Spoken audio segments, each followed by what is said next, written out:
history nerds and historians. My name is Christina. And I'm Jody. And I'm Shea. And this is Effed Up History. This is where we talk about a little bit of history that's super fucked up. So today I have Jody and Shea with me from the Rainy Day Rabbit Holes podcast. Is there anything that you all would like to kind of take a moment to tell us about your podcast a little bit more than I had put in when I briefly mentioned in my Medusa episode about a month ago? If so, go ahead and take the stage.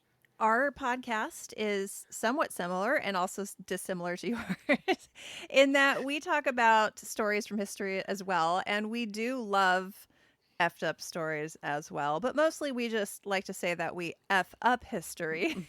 Yes. In that we don't. I would never say that though. But we will. We don't mind calling ourselves morons. Right. We've already boosted you once before and talked about your effed up history program and that we just F up history. Right. I like hard yelled at Shea when I was talking to her on the phone about that. I was like, don't you dare disservice yourself. You guys are beautiful and wonderful and smart and amazing. How dare you disservice yourself and say that you do that? I mean, it was like a 20-minute rant where I was just so like, funny. girl, shut the fuck up, wash your face and sit down. And this is how women support women. I love it.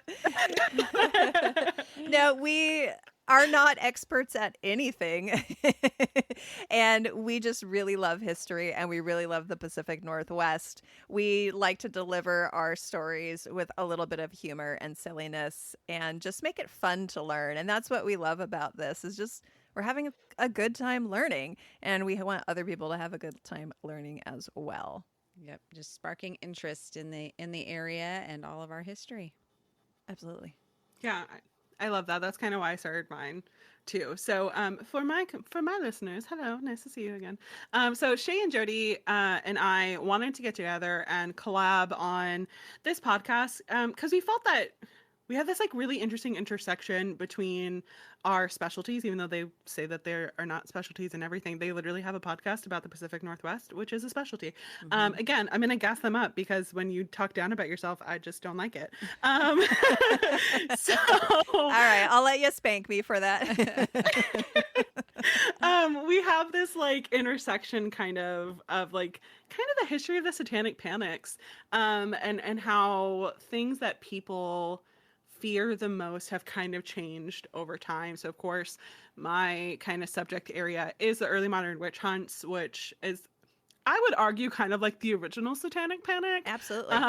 But honestly, I also just like have an interest in societal beliefs surrounding the devil in general because, like historically, we all know, like if you read anything about the witch trials, if you read anything about beliefs in the devil and stuff like that from the 1400s and the 1500s to 1600s, whatever, you know what the monarchy believes, you know what the clergy believes, you know, like what the leading historians and demonologists believe, but there's not a lot of emphasis of what the common people believe and like the everyday Joe who's like a farmer or a general merchant or anything like that.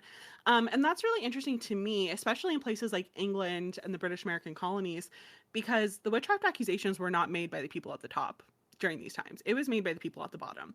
And so I kind of want to like talk a little bit about that as well. But that, like, after the 1700s, that's where my expertise ends, and I have very little knowledge outside of that. So that's where Jody and Shea are gonna come in, especially because like Shea was telling me that there's like weirdly a lot of Satanic Panic related incidences in the Pacific Northwest that I'm absolutely. super excited to learn more about. Because the way that you describe it sounds like, have we changed that much? That's in what the I was last going to 400 say. years? There is a through line through the witch trials to the Satanic Panic of the 1980s through to today, which there is a through line and there's so many similarities. And I like to say that there's no new ideas. They're just recycled. Mm-hmm. And so they've just been 100%. recycled and History repeats repurposed. itself and repeats Exactly. itself and repeats itself and repeats itself. So that is what we're going to be exploring today. So we're going to have the first part over on this podcast where we're kind of talking about what I specialize in. And then the second part is going to be on their podcast. So make sure you go and check out both to get the whole story and timeline. And without further ado, sit back, relax, and practice your, oh, good God, what the fuck faces.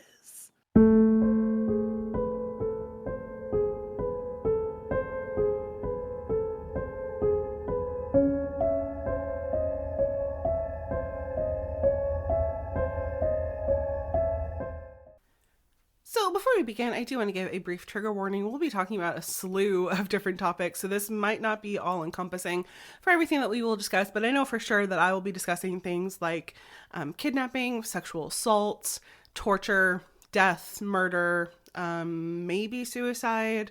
There will be a lot of talk about religion and demons and the devil, some talk about the Bible and different translations over time.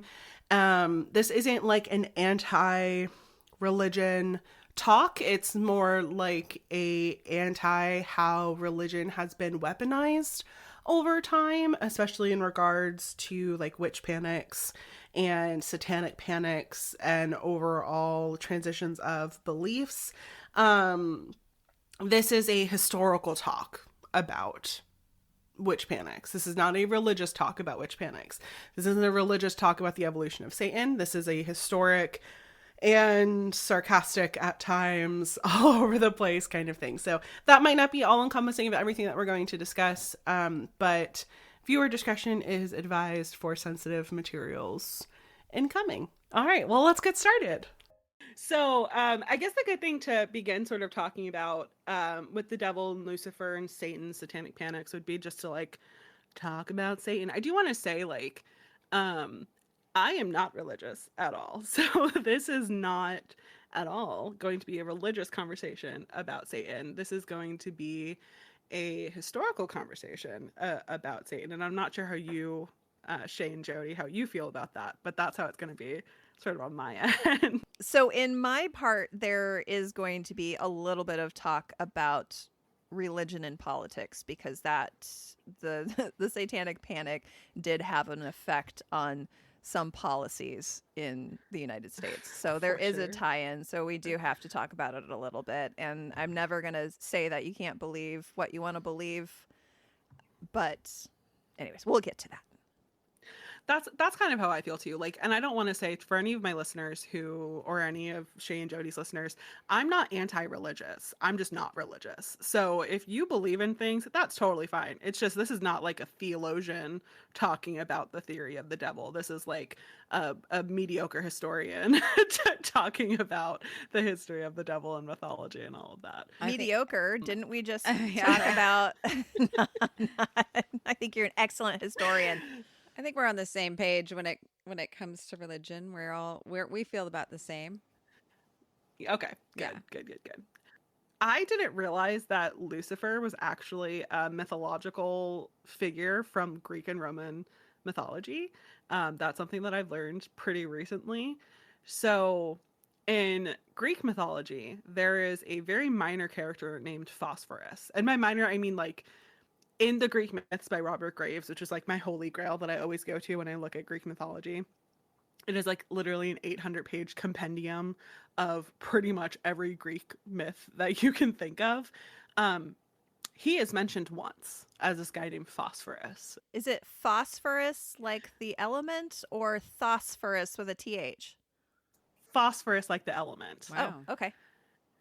So his name is Phosphorus. He is the son of Eos, who is the goddess of dawn. So when he is mentioned by name, only that one time in that myth, it's basically that Eos, goddess of dawn, was fucking Ares, the god of war.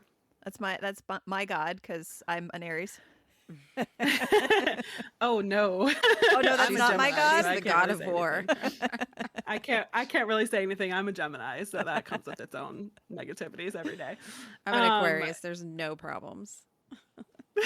You're just like, I'm just going with the flow. Yeah. We're going with the flow. We're just not talking about anything.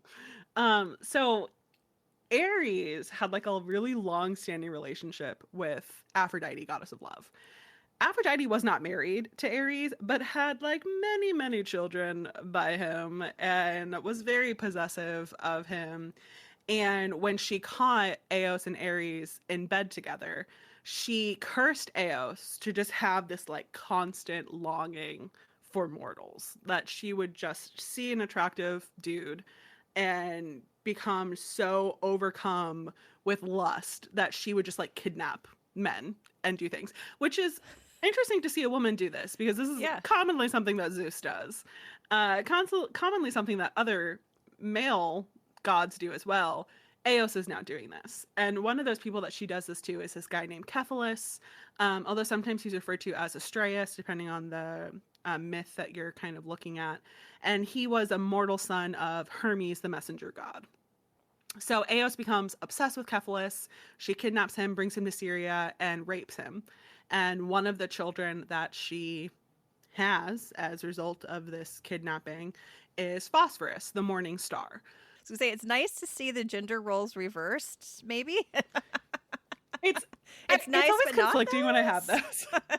It's like it's nice to see a woman at the top, but also like, could we not have the rape? Yeah, That can we would be just really stop cool with the if sexual just- assault? Right. Can we just everyone is being raped? Could we just stop that, please? Yes.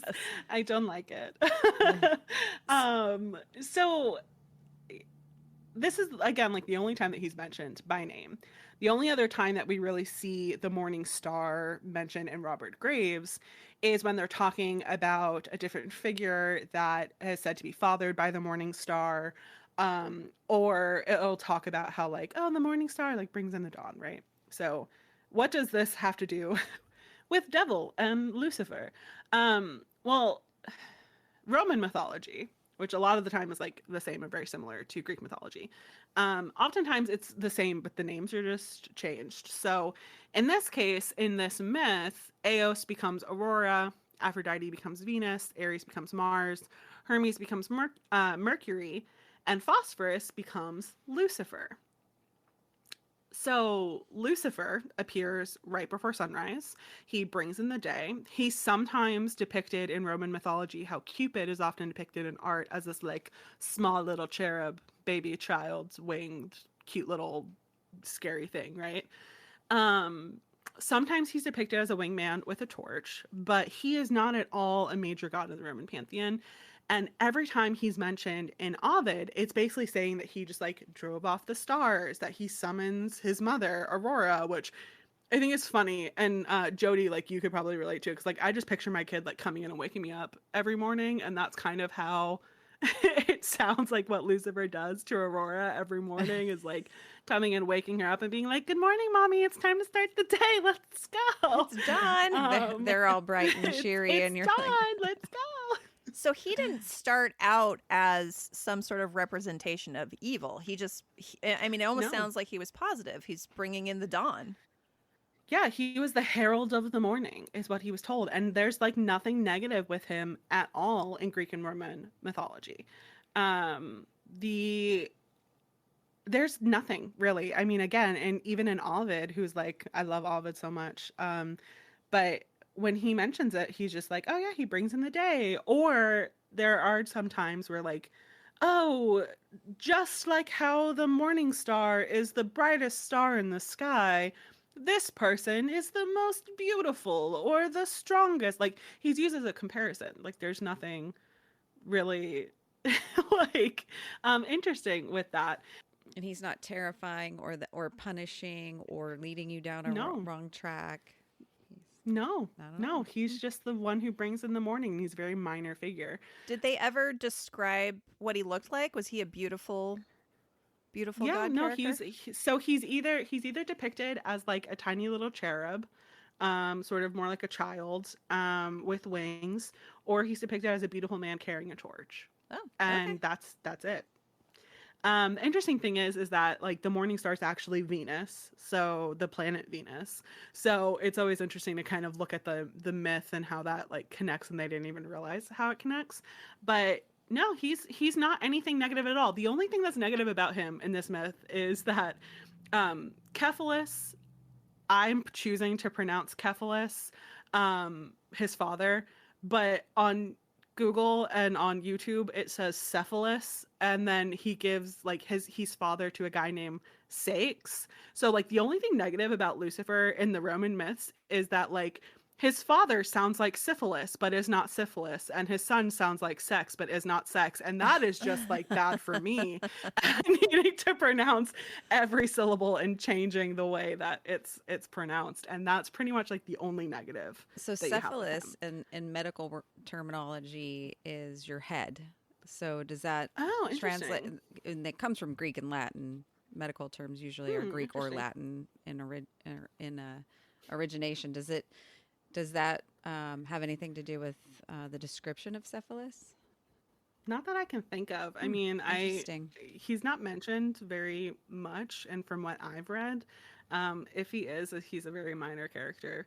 He's like God. He's a son of Hermes slash Mercury, and then like an Athenian princess, and he's just really beautiful and is kidnapped. So I don't think so, but maybe he has another myth, or maybe there's another character that's also named Cephalus um, that has a bigger role, but not in this myth, In at any least. He's physical just literally. descriptions, does he have a body or is he just a head?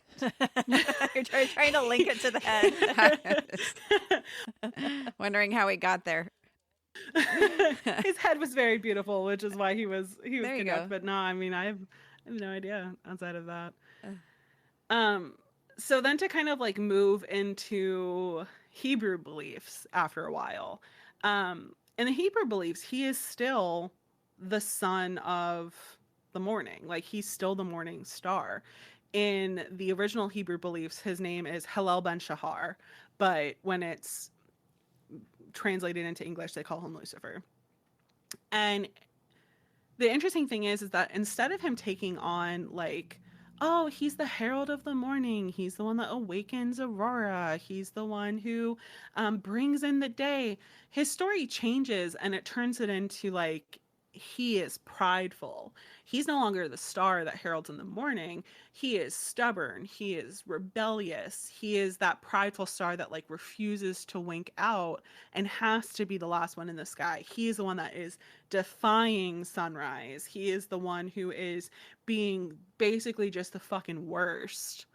Hmm. And that is like this new story that becomes associated with him, but he's still the son of the morning, which I thought was very interesting.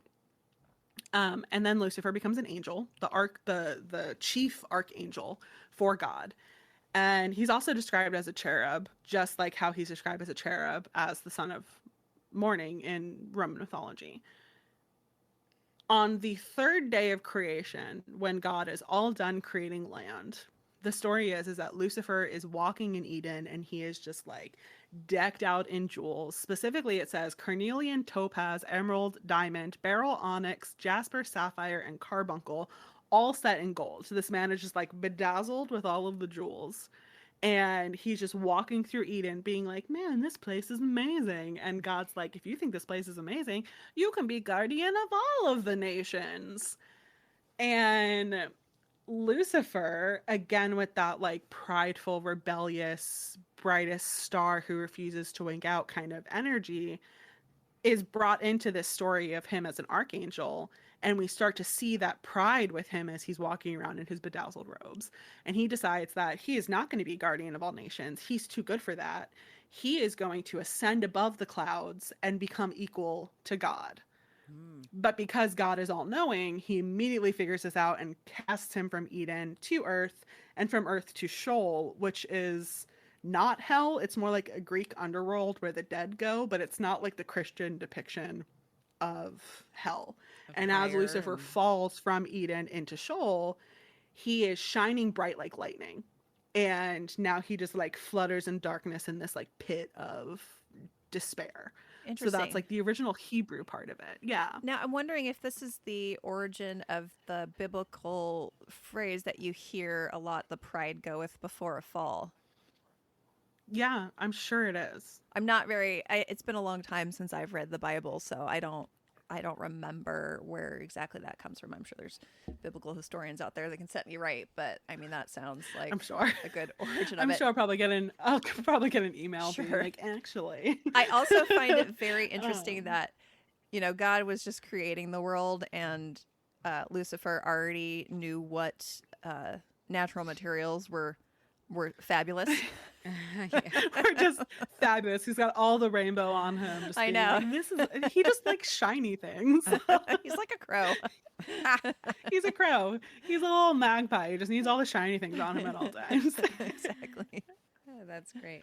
So then, like, as far as the Torah, the Jewish Torah that then becomes like the Old Testament of the Bible, Hillel ben Shahar / Lucifer is only mentioned by name once. So it's again very similar to like the Greek and Roman myths, that he's only mentioned once by name in the Bible as Lucifer. I literally like downloaded the ebook on my Kindle and just like searched Lucifer, and he only comes up once. And it is in the book of Isaiah, where it's Isaiah 14:12, and he's basically talking to the king of Babylon, and he's telling the king of Babylon that he will fall, and he likens him to Lucifer. And it's basically like the same thing of like, if you were to tell me like something really poetic and I'd be like, okay, Shakespeare, look at you, like it's basically the same kind of energy in the Bible of Isaiah being like, okay, Lucifer, yeah, sure, you're gonna ascend above the heavens and then you will fall just like Lucifer did. But Isaiah doesn't even like emphasize much on the story and downfall and punishment of Lucifer, because it's believed to just have been so commonly known by everybody that he didn't need to say anything. And interestingly enough, like Satan is not mentioned until the 13th book of the Bible. And devil in the Old Testament never occurs as a singular. It only occurs as a plural, talking more about demons. In the New Testament, obviously, it's a singular because everything changes in the New Testament. But in the Old Testament, those original ones, it's never the devil singular. It is the devil's plural.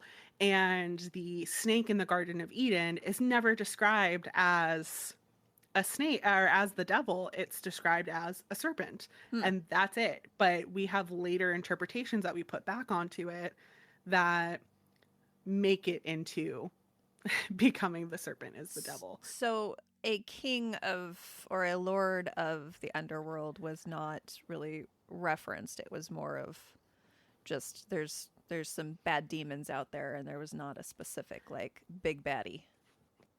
That's what I've pulled from it. Now, I Interesting. think that Satan is mentioned by name in later books of the Bible, but originally in those first few books where it's talking about like the downfall of man and the creation of the world and all of these things, like he's not mentioned in the Bible, at least. It's more what comes before that. At least that's what I've pulled from it, and that's at least what I understand, although I'm sure that someone will probably Set you correct right. me at some point and set me correct. It's been a long time since I've read the Bible. I took a class in college that looked at the Bible as a piece of literature, which was a very interesting class to take, with a lot of people who did not look at the Bible as a piece of literature. Interesting, yeah.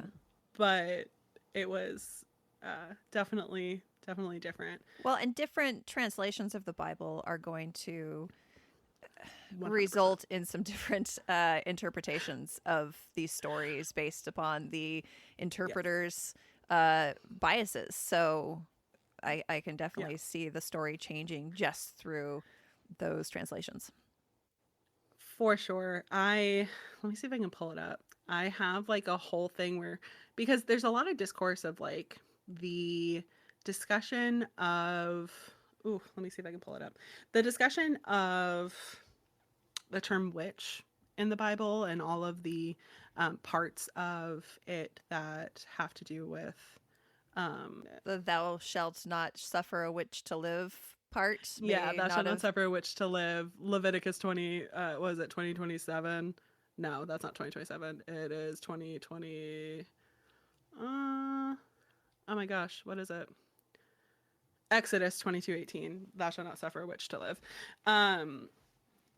So I went through, because I was really curious about like how the Bible has changed over time and how those words kind of factor into it. Because something that we'll kind of talk about, um, you have King James, who was like the witch hunter king.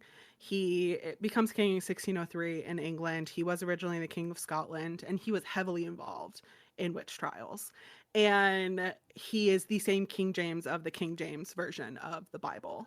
And a lot of people have said that because he is that person who's associated with the King James version of the Bible, and because he is the person who hunted witches so much, that he is the one who changed it to thou shalt not suffer a witch to live. And before that, it was like a poisoner of wells or whatever. Wow. So I went through and I kind of looked to see what I could find. And the Tinsdale Bible, I think it's called, which came out in like the 1520s, which predated the King James version by like almost 100 years, also says thou shalt not suffer a witch to live.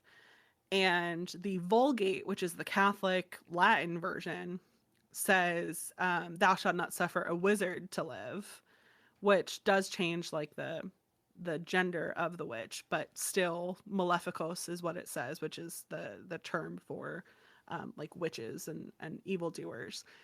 But the interesting thing is that kind of connects to like the serpent in the Bible is the Vulgate I was looking up recently. um I do not speak Latin, so I'm not even gonna like try to really pronounce it properly. It's a special But skill. it talks about, yeah, no, it's not one that I have. Um, it talks about pythonic spirits, is what it calls. Like, so in the King James version of the Bible, it says like basically like don't consult any witches, don't use divination, don't ask any questions about them, for an enchanter, a witch, a charmer, a consulter with a familiar spirit, a wizard, or a necromancer, is what's in the King James version of the Bible. But all of these are called pythonic spirits in the Vulgate. And so I'm kind of like looking into the background of the word python versus serpent. Serpens is what it calls it. And see like kind of what goes into that, because my like main focus as a historian of witchcraft is the witch's familiar, which is taking on animal forms. So it's just kind of like a really interesting thing when you look at all the different translations. And to go of like what you were talking about, the whole like translation of the Bible. The Bible is an ever-changing translation document that is constantly changing. For like, do you know about the whole like adding of homosexuality into the Bible in the 20th century? No, I don't. I mean, the only thing I can think of that I remember from my biblical past is the whole Sodom and Gomorrah Mm-hmm. section, which is where we supposedly get the sod Sodomy. for sodomy. But Sodomy. that's Mm-hmm. that's kind of the extent of my knowledge of homosexuality in the Bible. I did take a college course. I went to a Lutheran college, so I had to take 2 religion courses, and one of them was literature, uh, the Book of John. So I did. We didn't. I don't recall talking about homosexuality in that, but we did discuss a lot about how the Bible has changed over the years, how it originated, who wrote these books, where the information came from, and how it's changed. Yeah, there's a whole like documentary series that I can't remember the name of off the top of my head, but there's this whole documentary series because like the term homosexual wasn't added into the Bible until like the mid 1940s. And so before that, like phrases that were said to have meant to be homosexual or were said to like mean homosexuality could have also been interpreted in other ways.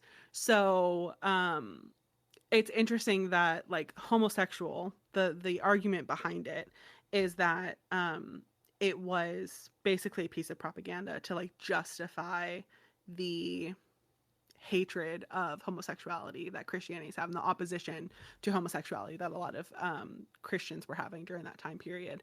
And they translated the Bible with intention to say, Mm-hmm. oh, well, the Bible is against homosexuality, so we Right. also have to be against homosexuality as well, when that's not technically what the Bible was saying, except for the verse where it's like, man shall not lie with man as he does with woman or something like that. So yeah, the Bible is just like an ever changing interpretation. It's There's also the whole it's a idea of tool. like, yeah, it's completely a tool, and it's also based on the people who are translating it. So Yes, Mm-hmm. like, absolutely. um, the fruit of the Bible that Eve eats, that the serpent convinces Eve to eat, and then she feeds it to Adam, and they're like dispelled from Eden, was never specified to be an apple until it was translated into Latin, because like evil in Latin is very similar to the word apple in Latin. So before that, it was just like the fruit, or the fruit of the tree of knowledge or whatever. And then when it was translated into Latin, they were like, oh, maleficium, or like malefic is Mm-hmm. evil. And then like malum is apple. Isn't that so interesting? It must have been an apple, where like apples don't grow in Yeah, Well, that's what Mesopotamia. right. I was So, wondering.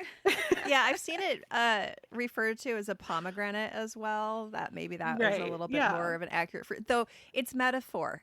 The literal fruit It's does not metaphor. matter. Yes, correct. It doesn't. It doesn't. But if you tell some people that it wasn't an apple, They get their knickers in a bunch. Well, I think when you tell people it's metaphor, that they get their knickers in a Yeah, bunch. yeah. Well, and if you were to tell yeah. people that they are basing their beliefs, their strongly held beliefs, on a series of stories that have been changed over the preceding centuries based upon the translator's own biases, they're not going to believe you. If they're like taking it literally word for word, well, your literally word for word is not literally what it says. Mhm. But I mean, if we want to go literally word for word, we got to go back to the original Greek. Right. And I bet like everyone needs to learn Greek now and Yeah. learn it that way.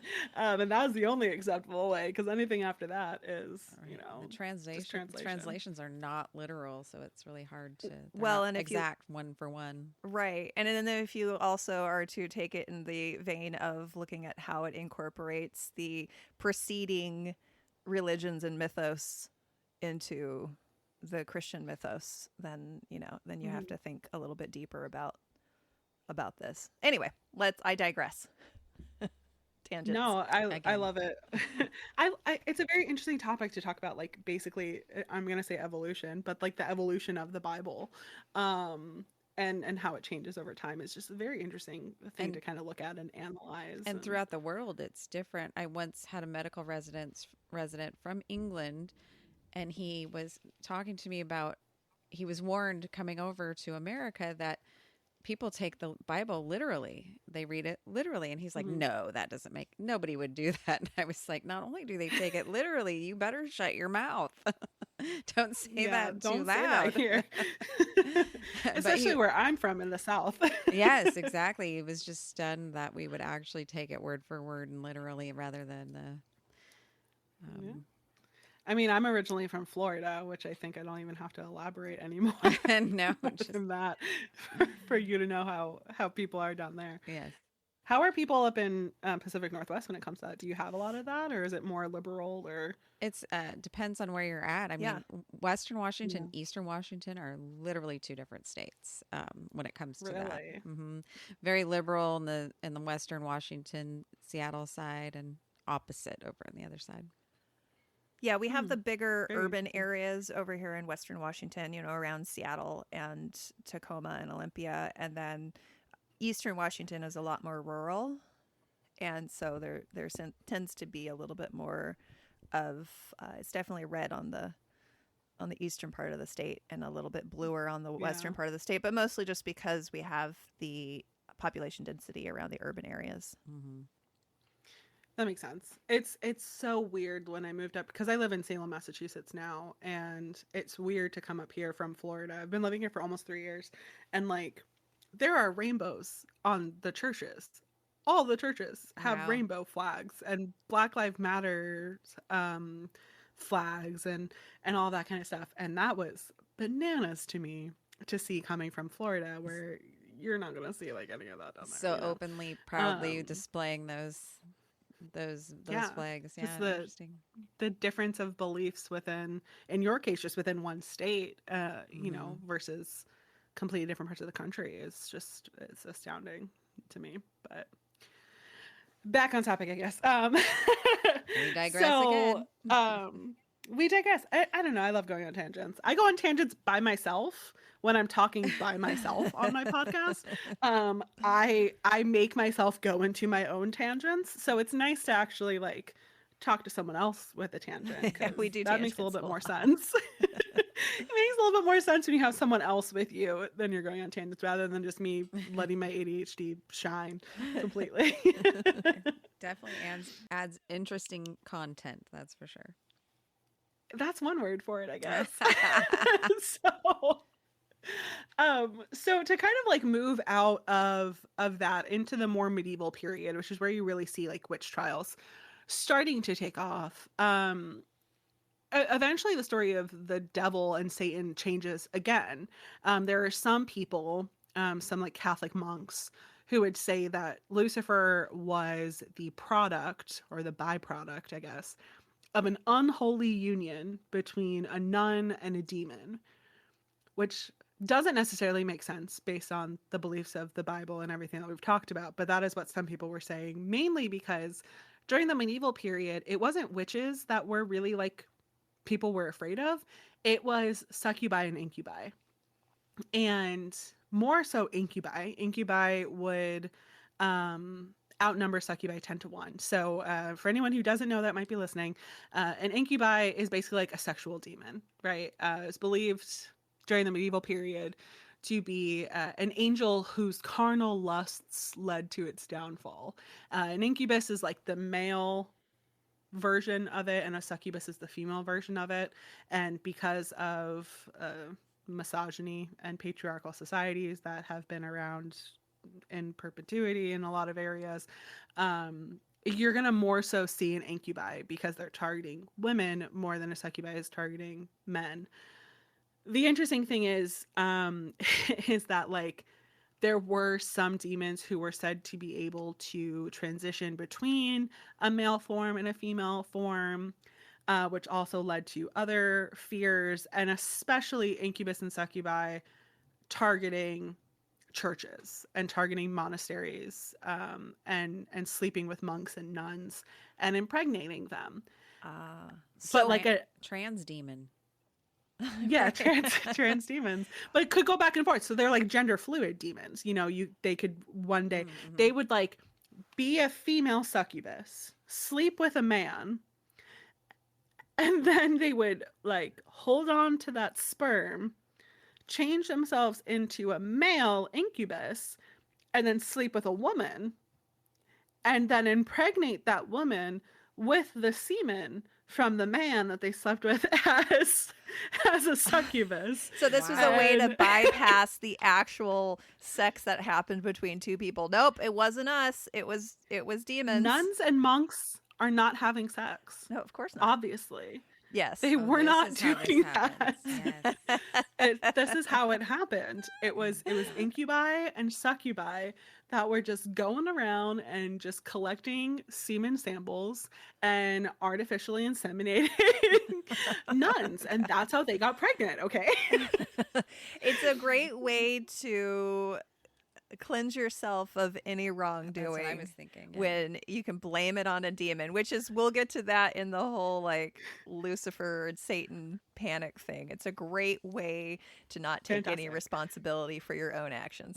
Well, yeah, and you also couldn't have a bunch of nuns claiming to be Virgin Marys again, because then we would have a ton of Jesuses too, and like you can't have just a ton of Jesuses. Right. So we have the one Virgin Mary, and then when all these other nuns get pregnant, it's the work of the devil. Clearly, like it's not them doing anything. Sorry, hold on. If you have sex with an incubus and you were a virgin, are you still a virgin? Does the incubus break Yes, your hymen? I mean, that's what I want to know. that's a good question because they did actually fuck. So supernatural they're- dick doesn't count No, against your it virginity. doesn't. Not Okay. to the nuns. Good Or to know. if it did, it would be just like a strike against you, but you could still be a nun. At least for as far as I've kind of pulled from it. Because it wasn't your Also, fault. these things were like heavily swept under the rug, right? The funniest story that I saw, one of the weirdest stories, I guess, that I saw was this nun named Madeline Bavant, I think is how you would pronounce her name, who was at a monastery. She apparently enters her cell at the monastery where she sees, so like an incubus wasn't always just like a humanoid form. It could disguise itself in a lot of different ways. Sometimes it would be like a satyr, sometimes it would be like a goat, sometimes it would be another kind of animal, sometimes it would be humanoid, but for the most part it would disguise itself in different ways. And so the story with Madeline Pavant is that she goes into her cell at the monastery and sees a cat sitting on her bed with a giant man-sized dick. Just Convenient. fully erect. Convenient. Fully erect Just- and ready My for brain her. tried to make that image and then like shut down. It's like a Please, sex toy. I want you to listen and just close your eyes and All imagine right. what I'm saying. So there's a cat, a normal cat, sitting on her bed with a giant man-sized, fully erect dick. Okay. And she sees it and she's like, oh, that's not something that I want to see. And she runs away. And the cat with the giant man-sized erect dick chases her down, drags her back into bed, ravishes her, and quote unquote makes her feel the most peculiar sensation. Um, and that is what she would tell people. That is how that happened. Not any other way. That is what truly happened with her. Because sex with to kind of answer your question, I think that this kind of sex with an incubus or a succubus for a lot of people was looked at more like bestiality. So I think they would still be considered a virgin or whatever. Okay. So it wasn't the if they were to physical have said. act of having been penetrated. It was by another living Human? Well, it has to be a human in order think for it so. to be considered a Sex strike against history you. is sex history is not completely something that I would consider myself incredibly well versed in, but I would think that because it would be more looked at as bestiality, it was still a sin, but not the same as sex. Now, is you it know? only a sin if you liked it? If it makes you feel a peculiar sensation. Peculiar sensation in your, Yes. in your pantaloons, As long as that doesn't arise, you're in your good. rough nun underwear. Well, it's like, what is it, the Mormons, they believe in soaking, Yes. which is where it's the friction. Insanity. It's the friction that's the sin, not the penetration that's the sin. So if you know, Or where they have like a sit there friend and move don't their bed for them. That's what creates the back and forth because you're not actually doing it yourself. So And you're all that's clear. okay. It's Ooh, not all me. clear. I'm all clear. It's not me. Another fun fact about like the whole like gender switching that incubi and succubi could do is that there were also some people that believed that because they could switch genders, they could also fuck themselves. So they could make themselves have dual genitalia and just I'm have sex trying. with I'm themselves. trying to figure out the mechanics Yes, of that, and why would you Again, need to go do it close with your anybody eyes and else? think really hard. I mean, You'd never why get they were bother? just anything their done. own sex toy. Right. They were their own sex toy. They didn't need anything else. I mean, sex toys. I mean, well, there's a long history of sex toys Sure. too. But we didn't have vibrators back then, so I don't know. So to kind of like continue on into witchcraft. So this is like your beliefs leading up to like the major witch trials. Not to say that there weren't witch trials and not to say that there wasn't witchcraft before the medieval period, because there was. The Epic of Gilgamesh, which is like the first written document that we have evidence of, has a witch in it. Like it's a big part of it. So witchcraft has existed time immemorial, right? Since Mesopotamia, we have evidence of it. Ancient Egypt, we have evidence of it. But it was very, very different to how it was during the medieval period into the time of the witch hunts. So there's this one historian named Richard Kuykefer, I think is how you pronounce his name. And he says that there are 4 stages of medieval witchcraft, starting in the year 1300. So from 1300 to 1333, during this time is when the Pope was residing in France, in Avignon, I think is how you pronounce it, France. And there were rumors about witchcraft happening in the area. And everyone was kind of like, hey, dude, like, what are you gonna do about this? There's like witchcraft and sorcery happening. What are we gonna do about this? And in 1320, he kind of releases this papal bull in which he basically like declares war on witchcraft, makes it so that the inquisitorial process can start loosely. Like you don't fully see it until a little bit later on, but like you do have these priests who are very much like reaching, who are starting to accuse people of witchcraft. And the first one that you really see that becomes very popular is in Ireland. Her name is Alice Keidler. So for any of my listeners, or any of Jody and Shea's listeners, I've already done an episode on Alice Keidler, so I won't go into like incredible detail with her, but she's like the quote unquote first witch of Ireland. I have an issue with calling her that. I actually did an entire presentation for a conference, and where I said that like she's not a witch at all, because although she's like accused of it, she's never convicted of witchcraft. She's not executed for witchcraft, but she's the first quote unquote witch of Ireland. I don't think she's a witch. I think that she was a black widow who would marry people and then kill them for Ooh. their money.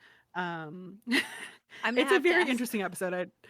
I'd recommend listening I'm to gonna it. go back and listen to that. I'll have to ask Newell's because now 15% of our listeners are in Ireland because of Newell's Ooh. on Ireland Crimes and Mysteries. So I'm gonna have to reach out Yeah. and see if she knows about this character. So that's really If cool. you ever find yourself in Kilkenny, Ireland, you can go to the Keidler Inn, which is the inn that was owned by Alice Keidler, Mm. dating from the 1300s. It is like, in from my knowledge, the longest running inn in Ireland. You can go there, you can have an ale, you can get some food, and it belonged to the first quote unquote witch of Ireland.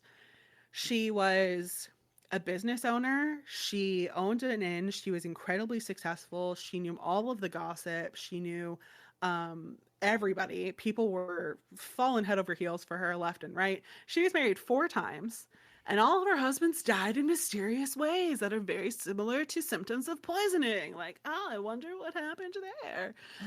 In my opinion, at least, allegedly. Or also, maybe she was just a woman who was doing stuff for herself and people didn't like that. So obviously she's a witch. That's what becomes the accusation. So like after this pope passes this papal bull that's like, yeah, go for it, witchcraft, sir, we're going against sorcery, go for it. That's a Pope's Um, memo for our listeners. Pope's memo. yeah. So a papal bull is like a formal statement by the pope. So this pope is like, go for it, attack, have at it with the witches, just because sorcery is happening, right? And so there's a priest over in Ireland who sees Alice Keidler as this like woman on her own, in charge. She's an HBIC. She's taking no shit from anybody. And he's like, you are a witch. And she's like, I am? Okay, sure. Goddamn uppity women. It becomes this whole drama where he's like, you're a witch, and she's like, actually I'm not. And then he becomes like, he gets arrested, the pope, like the priest, gets arrested, he gets thrown in jail, he comes in his full regalia and he accuses her again, and she denies it, but this time like they arrest her. She breaks out of prison, she flees to, we don't know, think maybe somewhere in England. She flees, so she's arrested for witchcraft, but she's never convicted. She's never executed for it or anything like that. She has a servant named Petronilla who is convicted of witchcraft and burned at the stake for witchcraft in Ireland. And in my opinion, she's the first witch of Ireland, but she doesn't have as sensational of a story. But it's not typically like, during this like time period, it's not typically like diabolical, devilish witchcraft. It's typically political, it's sorcery, it's consorting with demons, but it's not necessarily like, I am doing this as a servant of the devil, I am doing this like as a minion of the devil. It's more so like, I am using my resources very well, which one of my resources just happens to be a demon named Robin, and this is what we do. Robin. That's a great Yeah, name for a she demon. has My she has demon's name is George. That's the name of the ghost that lives in my house. I've named him George. Um, but yeah, so Robin was actually like a really common name for demons and for fairies during this time period. For some reason, you see it over and over and over again. Robin, or the English version Robert. You see it a lot, and it's very, very interesting. Sorry, are these demons what become the witch's familiar, basically? So, kind of. Um, the Witch is Familiar, which I can go into more detail later on if you want to, but the Witch is Familiar is kind of this like lower demon. It is a hybrid between like an animal and a demon. So Robin in this Alice Kaido case was described more like an incubus than a familiar, but he takes animal form. So I do think that there is some aspect of the familiar that comes from this belief in the incubus and the succubus. Okay. Because the familiar is this like really weird thing that just like pops up in England, and there are other little stories that you'll find throughout Europe, but they're not necessarily super negative. There's like the Lairs familiar in the Netherlands, I think. There's the Victolin in Germany. And there are these like little animal demons that are kind of described similar to like how brownies are described, like fairies, brownies that will come and like be super helpful in your household and do things for you and whatever. And they're not wholly negative. I want some brownies. Right. Where are these I, brownies? I know. I mean, brownies and I want a brownies. brownie. All the brownies. I will take both. I want a brownie to bake me brownies. That will Yes. be great. Perfect, yes. So you know, you kind of have these like there's this big argument of like what exactly how the familiar took form, and there are some people that think that it comes from fairy lore. I'm more so of someone who believes that it comes from like demon lore. So I do think that there is parts of where the incubus becomes later on through basically like a game of telephone, historical telephone, becomes something that leads to the familiar. Okay. Um, Okay, bear with me here with this train of thought I go have. for it. Batman. Batman. His sidekick is named Robin. So Absolutely. is Robin just his familiar? Okay. Totally, 100%. We adopt orphan children and we turn them into our familiar. Exactly. I was thinking about Robin Hood, which is not children, but goods. I don't know. Okay. Robin Hood is an interesting one too. But no, for your Batman one, yeah, we adopt abandoned children and we make them into our familiars, and then we stand on building tops and stare out and talk about vengeance. And that's what we that's what we do. We don't go to therapy. We work out our problems by beating up criminals. Okay, so back to we digress. Let's go back to They all witches need therapy. and devils. Everyone needs therapy. So that was sort of like the first stage of medieval witchcraft that you see. That's where witch trials happened beforehand, obviously, but this is where they kind of start to become pretty serious. 1320 becomes kind of like a turning point for medieval witchcraft. The second stage that Richard Kuykefer talks about is from 1330 to 1375. This is actually a time period that's like incredibly mild. There's very little that's happening. These witch trial cases are not diabolical at all. 1375 to 1435 is the third stage of witchcraft in medieval Europe.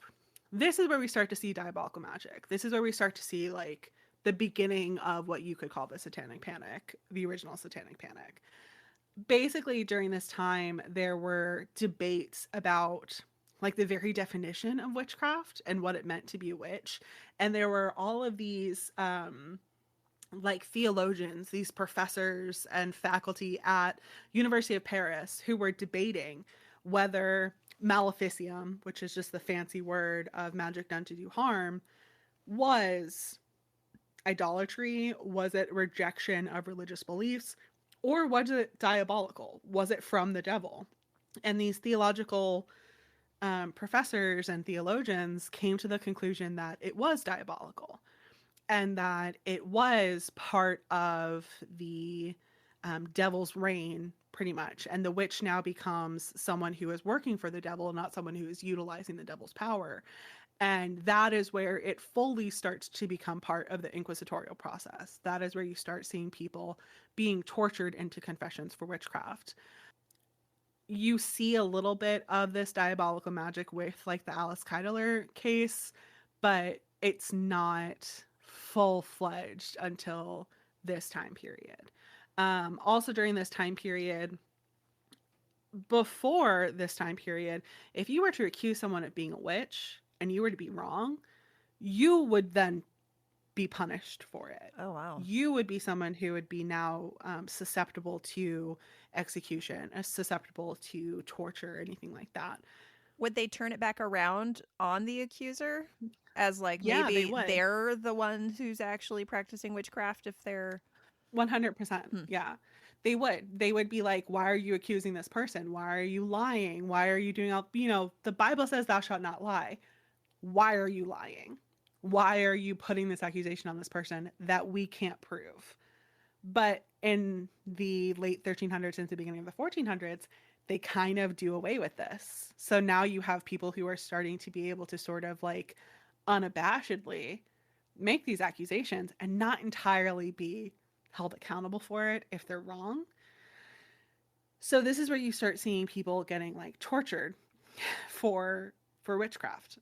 This is where you start seeing people be the inquisitors coming in and taking people for witchcraft, and then it really fully takes flight during the fourth period of medieval witchcraft, which is from 1435 to 1500, and this is the longest and the most important period. This is when we start getting books written about diabolical magic. This is when the Inquisition is really fully taking force. One of these books is called the Malleus Maleficarum.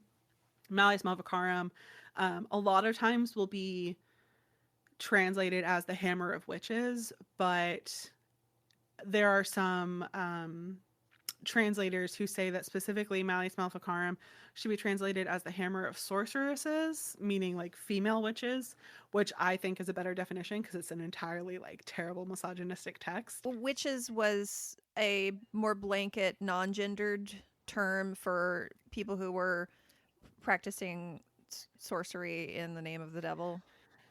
Yeah, so prior to like this period, there was like sorcery was more so. I talk about it a little bit for any of my listeners. If you've listened to my last episode, this might be a repeat for you, but I'll say it again. It's a little like sorcery and witchcraft, according to a lot of like anthropologists and some historians, are different. So sorcery is something that you learn, something that you acquire, something that you seek out, whereas witchcraft is something that's more like inherent before this. So you have like sorcery being something that's really targeted, and a lot of the wording before this time period is against sorcery and magic, because sorcery is seeking out things that you shouldn't seek out. It's the learning the dark arts that you shouldn't be learning. So it would be like sorcerer, sorceress. Witchcraft starts becoming sort of like the catch-all term after a while, though. But witch is gender neutral. You will sometimes have people who will say like wizard, witch and wizard. But for the most part, like you were accused and convicted of witchcraft. It wasn't like, oh, witchcraft and wizardry. Like this isn't like, it's not like Hogwarts where we've Right. got like the witchcraft and wizardry. Like you're a witch and he's a wizard. It would just be like, you are a witch. Like in Salem, people are occasionally people would call some of the male victims wizards, but like it was witchcraft and Okay. you were accused of witchcraft. So witch is a gender neutral term, but sorcerer and sorceress are different. So the Malleus Maleficarum was written in the 1480s during this like fourth stage of witchcraft, and it became one of the most influential texts in Western Europe. It was the second most sold book in Europe in the 15 and 1600s, second to only the Bible. Wow. It was a book that was read by a lot of people because witchcraft became the Satanic Panic. Witchcraft became something that we are fearful of. Witchcraft became something that like we are really worried about. It was published in like 1486 or 1487, depending on the source that you read. I believe in 1484, there was another papal bull, another declaration by the Pope's Pope. memo. Pope's memo, Pope's official White House memo. From the desk of the Pope. Sorry, I'm just Yeah, looking at his on stationery. special stamp stationery, exactly. That again declared basically a war on witchcraft and sorcery. So Malleus Maleficarum was written in the 1480s, late 1480s, by a man named Heinrich Kramer, which is sometimes like his Latin name is Henry Instatoris, and Jacob Sprenger, who they were both Dominican theologians and they were inquisitors. So they were people who were torturing people for witchcraft. They said that they had a lot of experience with it. So this was like the Inquisitor's Bible. It was the Like Witch their Hunter's handbook. Guide. Okay. Yeah. So the Malleus Maleficarum has 3 different parts. The first part, I can read directly from my paper that I wrote. So part 1 offers quote unquote proof of sorcery in response to skepticism that people might have. It answers a series of questions covering 3 topics: the sorceress, the demon, and God's permission. Because a lot of arguments during this time were like, well, why does the devil even exist? Why do witches exist? If God is all knowing and all loving and all powerful, why is he letting this happen? And so you have a lot of people who were doubting the power of God, who are doubting the power of free will, who are questioning a lot of these things. And these very, very devout Catholic monks are answering these skepticisms and saying, like, this is exactly why, this is why he allows this to happen. He, with a capital H, allows this to happen. Part 2 are anecdotes of the quote unquote actual practices of sorcery. And part 3 of the Malleus Maleficarum is the judicial side that discusses how to investigate, how to convict the sorceress, how to execute the sorceress, what things that you can say, what things that you can do. It is like your guide. It's based loosely off of another book that provides some of the same information, but Kramer and Sprenger took it and like ran with it, and it launched them into infamy, in my opinion. So question for you.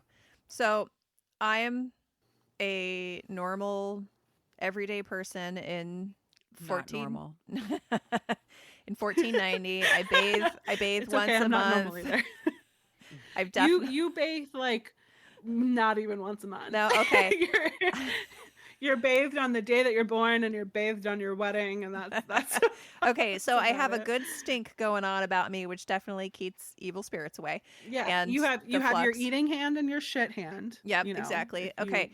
And you I yeah. think that maybe my neighbor, Jody, is a witch. What kind of things Oh no, am I looking Jody, for?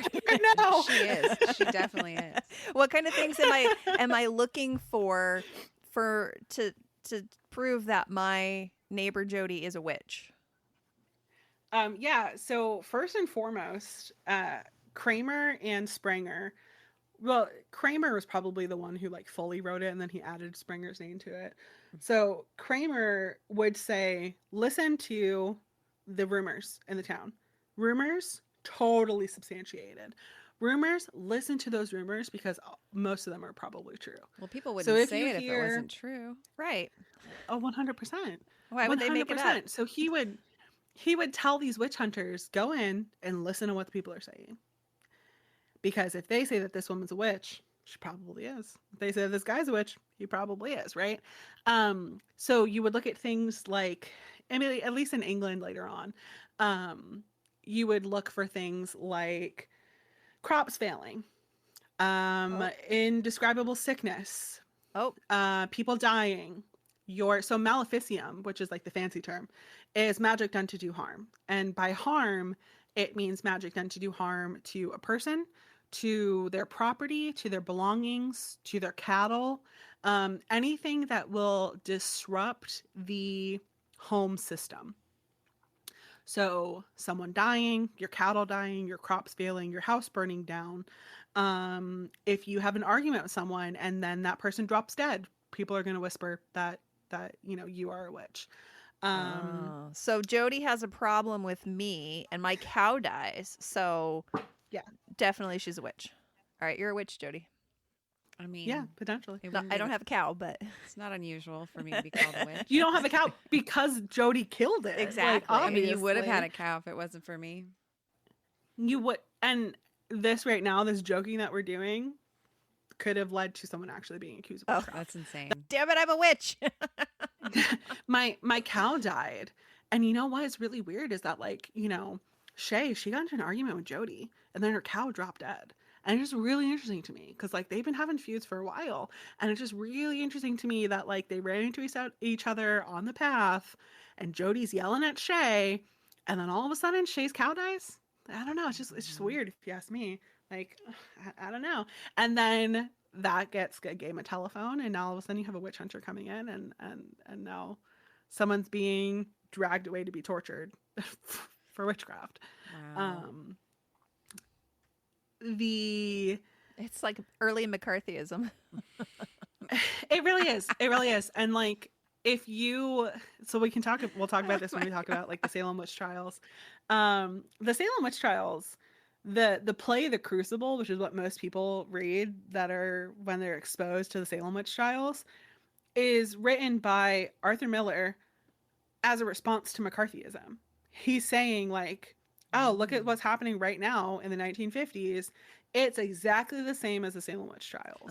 He's Wow, you saying that nailed that. McCarthyism is the Salem witch trials. And so he writes this play called The Crucible that says there are no witches. They are unsubstantiated. It's rumors spread and people being executed for it and arrested for it and all of these things and dying for it. And it's his commentary on McCarthyism. So it's a piece of fiction, and people come to Salem and they come to talk to me and be like, "Oh well, actually Abigail Williams was fucking John Proctor," and I'm like, "Actually, Abigail Williams was 12. John Proctor was in his 60s. I mean, I doubt that was happening." You hope. well, But I mean, when was that? I think that 12-year-olds got regularly fucked by 60-year-olds back in the nah, day. I mean, if you were to tell me that John Proctor fucked his servant, then I would say yeah, possibly, because he calls her oh god, I don't remember exactly what he calls. John Proctor has a servant who becomes one of the accusers at one point, and he beats her and tells her that she's not actually accusing people, and he calls her, oh god, I have to look it up of what he calls her, but he calls her some silly name that some people have definitely interpreted to mean that they were maybe fucking behind Mm. the scenes. um but back in the medieval period, the torture that the inquisitors would do was horrific. I've read some accounts. I won't tell them in incredible detail here because they are awful to hear about, but just to kind of explain a little bit. It was physical torture that was justified on the grounds that since witchcraft was spiritual and not a physical thing, um, it was unlikely to be revealed through just a normal investigation. And the only way that you could get someone to actually confess was to put them under duress and force the confession out of them, is their mindset behind it. Death was not often very common, but they would say that oh, if someone died while being tortured, it's the devil that did it, not the torturer. It's the devil that causes this person to die because the devil decided that he didn't want us to get the secret out of Of it. course. Or the other side of it would be oh well, they're with God now. Aren't they so lucky that they died and they're with God? They would often have physicians at wherever the torture was happening. So if they tortured someone too close to death, the physicians would heal them and then they would start torturing them again. My I mean, it was goodness. an Nice. awful practice. Bring them to the brink of death, bring them back, and then start over. Yeah. And kind of the horrific thing of when you think of like society and the societal differences between class is that it wasn't uncommon for noblemen, bishops, kings, noble privileged women to attend torture sessions. They would go and watch For people being tortured to entertainment. death for entertainment or to be a part of the process, to be able to say that they were there, to be able to tell people of the quote unquote great things that people were doing in the name of God to extinguish these witches and agents of the devil. Um, Churchmen and judges were always there. It was like a rule that they had to be there. Um, and there were like different kinds of torture. I was reading a book that said that torture fell into two categories. So there's like the initial phase, which is preparatory torture, which um, didn't often leave physical marks on it. So this is from Lauren Payne. She's a historian who wrote a book called like Sex and Witchcraft, which she talks a lot about this. She goes a little extreme in some points, but she talks about how the victim in this first stage of preparatory torture, they're basically taken to watch people be tortured. And it's a psychological torture of saying like, here you go, this is what you're about to be subjected to. Wow. Hoping that maybe they could get a confession before they had to do any real work. Potentially. Where would a confession get you though? Were you still It tortured? would get the torture to stop. It would stop. If you confess you'd be executed. Oh, okay. But the torture would Would stop. stop. Got Okay. it. So you don't you just have a die way out faster. of this. Yeah, you're doomed no matter what. No. There's no like, all right, Pretty well, much. say 20 Hail Marys and be on your way. Pretty much. I mean, in the rare case that you would have been excused, you would you would be disabled for the rest of your life. Sure. There was, I mean, it in the most morbid and disgusting way, it's at times almost like a mercy that these people didn't make it longer afterwards, because the things that they would do to these people were horrific. And when you're put under duress, like, you're gonna say whatever you need to say to get it to stop, but they felt that like if you put this person under duress, like they were at the point where like they wouldn't lie, they would say it, and these people were like totally fine. um there were people who would say that like you were saying, like in like that preparatory torture where they would just watch in the hopes to get them to confess, that like you could promise as an inquisitor, like you could promise someone immunity and you can promise someone reduced punishment to get them to confess, but no, John Bodine, who was an awful guy, but he was a French theologian who would like torture children, so just to say like how great he was, um, said, quote, a prisoner may be promised immunity or reduced punishment if he accuses accomplices, but no one is obliged to keep his word to a witch. Anyone sent to the torture chamber for the good of their soul must be tortured. And so they would think that like if this person was tortured into a confession, that would like absolve them of their sins potentially, and they could go to heaven. Oh, like for the it, or they could suffering cleaned them. This torture is for you. Right. Doing this for your own good. potentially. The way that they would spin it to make themselves clean and pure, it's wild to me, at every sense of it. So you have a person that was doing these things who is now writing the book on how to hunt witches. So Heinrich Kramer, who was like the big guy who probably wrote it, he was born around 1430. He was a professor of theology. He was an inquisitor. He was heavily involved in the sale of indulgences, which was basically like the Catholics believe in purgatory and your loved one is suffering, but if you pay me more money, I'll say more prayers for your loved one and they'll get to heaven quicker. Nice. And it was this like super Selling controversial thing. Selling blessings, it was. And that's what led to the Protestant Reformation largely. Interesting. So this handbook came out in the late 1400s, right? 14. And then in the 1480s. did did the I'm trying to find my words here. Uh, did this trend continue throughout up until the 1700s, or did it die Mhm. down in between and then come back again? No, it got worse. Okay. In the 1500s was like the height of it all over. So Heinrich Kramer was German, and Germany had like the worst witch trials. I mean, it was kind of horrific.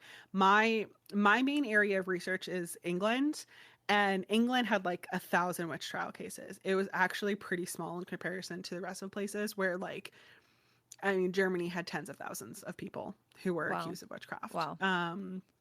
And a ton of people who were put on trial for it. Largely, arguably, reading this book, having this book on their desk while they were like accusing people and interrogating people. So this witch hunt several centuries, this Mm-hmm. is really where the devil as a character that is propagating evil throughout the world Mm-hmm. became set in the Yeah. popular mindset. Yeah. So the funny thing is that like before this time period in like the 1300s, the devil was kind of a joke.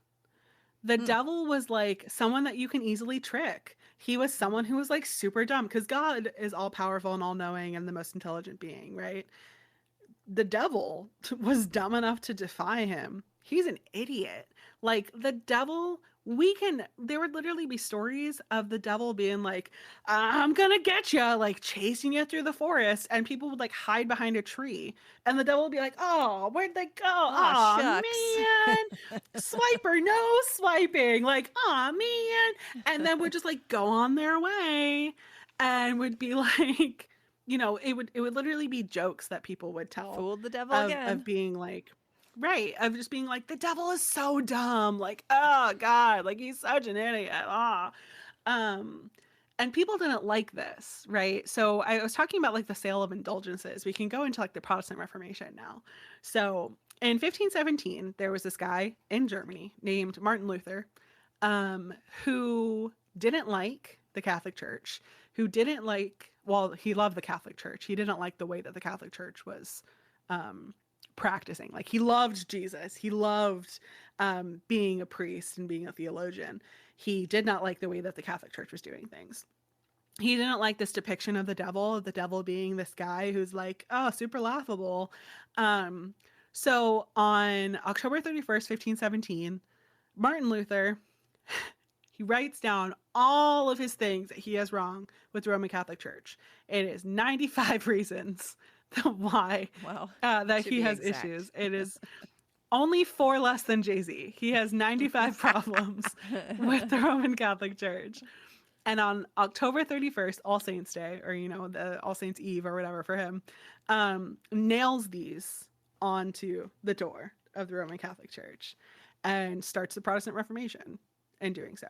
He's speaking out against the sale of indulgences. He's speaking out against a lot of things that the Pope is doing. This is also like, I believe, the like around the time period where you have like a pope who like fathered children and was like very out about fathering children. I think that was the same time period. Um, and so he's like, the church is completely corrupt. We need to go back to the beginning of the Bible. We need to go sola scriptura. We need to go by the Bible alone. There's been too much interpretation. There's been too much this. There's been too much that, right? And then so to kind of like fast forward over the next, 20 or 30 years or so, you have all of these other people who are like, you know what? By George, that man is right. Like the Catholic Church does fucking suck. Like we're gonna break away as well, but like we don't exactly believe what Martin Luther believes. We're gonna break off and do our own thing, right? So now to kind of talk about England, which is where like my main research is on the witch trials there. You have King Henry VIII, who is just my favorite historical figure I've ever encountered. He's a great guy, no problems whatsoever. So King Henry VIII in the 1520s, has been married to his wife for a while. She never has a son. He is obsessed with his lineage, and he decides that he wants to like break from the Roman Catholic Church and get a divorce because he's asking the Pope for a divorce. And the Pope's like, dude, you've been married for like almost 20 years. I'm not going to annul your marriage. What the fuck are you talking about? And so he breaks from the Roman Catholic Church so that he can get a divorce. He makes himself the head of the church. It becomes the Church of England, the Anglican Church. And he gets his divorce, is married to her for Anne Boleyn for very little bit of time, and then he beheads her. Then he gets married to another person and she dies. And he gets married to another person and he divorces her. And then he gets married to another person and he kills her. And then he gets married to another person and then he dies before he could, torture her into whatever, right? Great guy, love him. So this is the guy who actually passes the first Witchcraft Act in 1542 in England. So in 1542, you have this first Witchcraft Act that basically makes it illegal. So up until this point in England, any witchcraft accusations, any witch trials that happen is considered heresy. In Germany, it's considered heresy. Anything that's based off of the Malleus Maleficarum is considered heresy. It's considered a defiance against God, which means that you'll be burned at the stake, because there was this whole idea that like you couldn't spill the blood of a heretic, so you couldn't behead them, you couldn't draw and quarter them, you couldn't do this, you couldn't do that, but you could just burn them alive, because that hypothetically doesn't Spill blood. Yeah. spill Okay. any blood. Which is why people were burned at the stake for witchcraft. They were burned at the stake for heresy. King Henry VIII, when he passes this first Witchcraft Act in 1542, it no longer makes it heresy. It makes it against the law to be a witch. It makes it a crime that you can go to court for. So it's no longer going to be handled by the church. It's going to be handled by the courts, by the local courts. I don't know why he passes this. I can't find any historian that has talked about it. I can't find anything that was happening during this time period. I have been like trying to research it to see like, was there some sort of event that triggered it, that made him want to pass this against witchcraft? Anne Boleyn, that second wife that he broke from the Catholic Church from, apparently right before he had her executed, he was like stomping around the castle being like, she was a witch, she bewitched me, it's all her fault that I Great excuse. broke from the Roman Catholic Church, she clearly was casting a spell on me, it's not my fault at all, right? In 1542, when he passes this Witchcraft Act, he's about to execute his fifth wife. And so I wonder if there's a part of it where he was like, well, if I accuse her of witchcraft, then I don't really need to have a lot of evidence against her. That's just like me speculating. If he accused Anne Boleyn of witchcraft, was he trying to maybe plan of accusing Catherine Howard of witchcraft as well? Like, what was going on there? I'm not sure. Well, it's a good way to speed up the process and get what you want.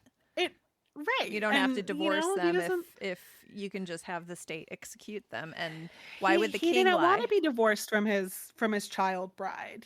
She was 17 and he was 49. He didn't want to be divorced from his child bride. He wanted to just kill her because she dared to have sex with someone else before him.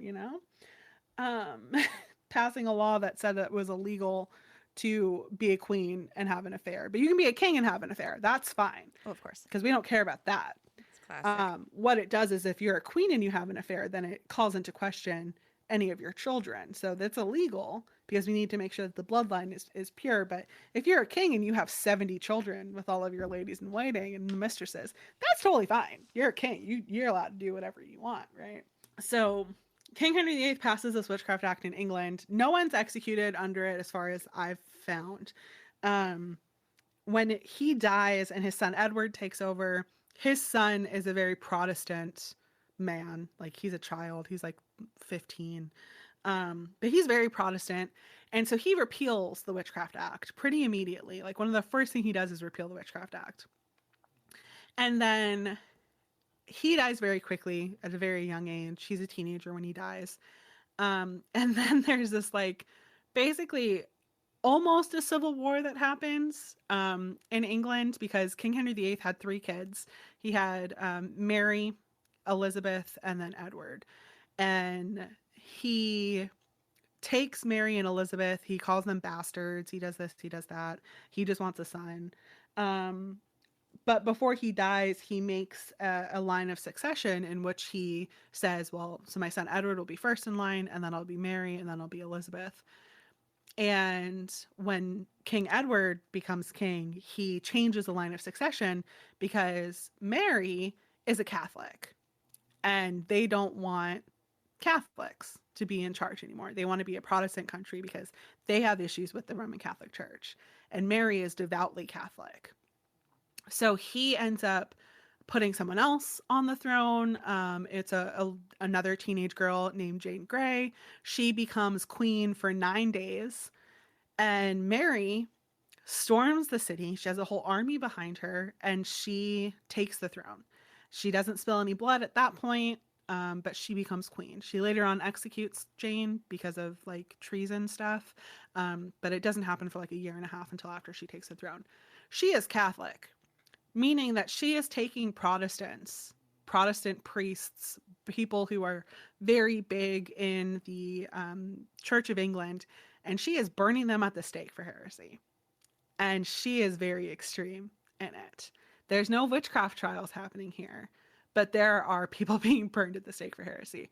The name Bloody Mary is in reference to Queen Mary because that was like a insulting name that Protestants were giving her because she was just killing so many Protestants for their beliefs.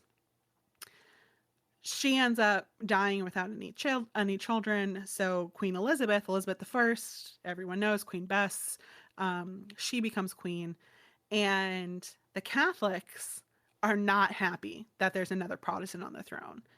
And so there are rumors pretty much immediately when she takes the throne that there are Catholics that are performing dark masses, that are summoning the devil and trying to kill her.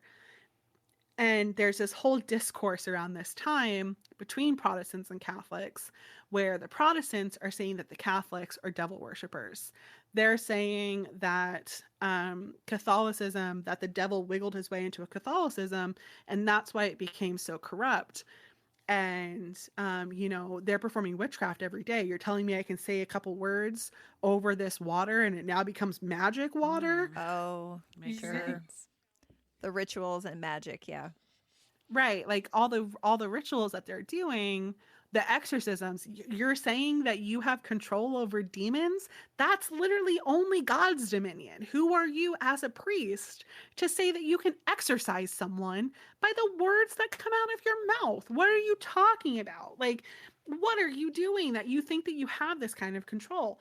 You don't have any control at all. You're tricking us, and you are all demons. Like, they called the Pope the Antichrist. They were like super against Catholicism. And then the Catholics were saying that the Protestants were heretics and that heresy has always been associated with witchcraft. So like they're just like back and forth accusing everybody of being witches, pretty much. There's this discourse at the top between Catholics and Protestants, just going back and forth, calling each other witches and accusing them of all of these things. Because that's like the thing to do during this time period. The Protestants are no longer having this argument that the devil is someone that you can trick, that the devil is someone that you can just like laugh at and deceive. They're now saying like, no. The devil is incredibly smart.